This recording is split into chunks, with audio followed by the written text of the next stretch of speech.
The ones who are selling water at night mostly are men.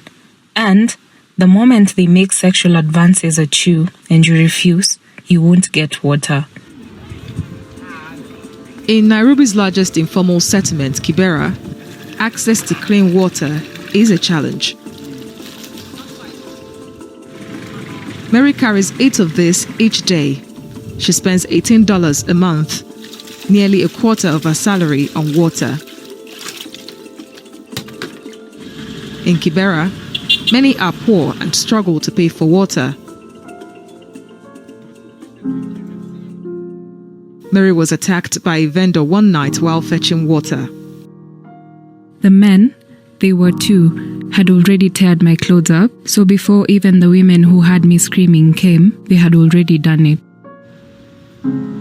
The local administration doesn't keep statistics on sexual violence at water points. As the government, we acknowledge that yes, there is the sex for water going on in the village. Our partners who we are working with have brought out these issues, and the government also in the past have been trying to help with the access of the villagers towards this commodity. Stigma and fear often prevent women from going to the police.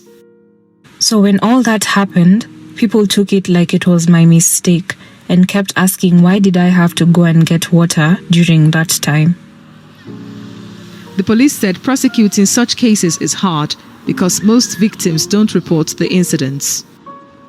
But police spokesperson Bruno Shioso said that giving water is a critical resource within informal settlements and a responsibility area of women mostly, and given that water supply is most times a resource under power of organized gangs made up of men, then it is possible and probable that women are sexually victimized to access this resource.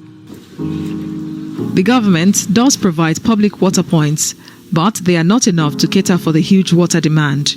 The government and the water utility never consider those informal settlements as part of the planning process, so they are usually left out for a long time. The infrastructure there is very poor. That's why they have a lesser supply than the other areas. Nairobi has faced water shortages since 2005. Private vendors have stepped in to fill the gaps in places like Kibera. Paying for water has forced some women to make hard choices. I used to take water on credit, and it reached a point the water vendor asked me, "How will you pay all that money?" I told him, due to the corona pandemic, I have nothing. He told me as things stand, I'll pay him using my body.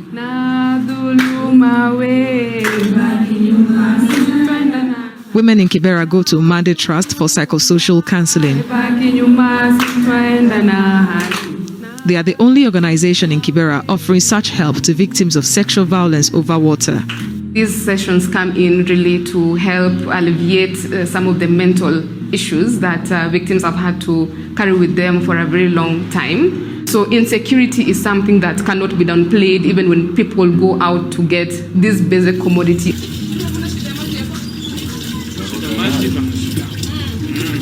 Some concerned community members are taking action to make water points safer. They formed an End Sex for Water campaign group and convinced water tank owners to hire more women. I feel good when I come here and find it's a lady selling water to me. Before, I would find young men hanging around here and smoking weed. A group of NGOs is pushing for a change at the national level to prevent anyone supplying water from exploiting vulnerable customers. We want the bill to touch on issues to do with the dignity for women, the security, protection of women, and of course their autonomy. Mary hopes these interventions will make other women's struggle for water easier than her own.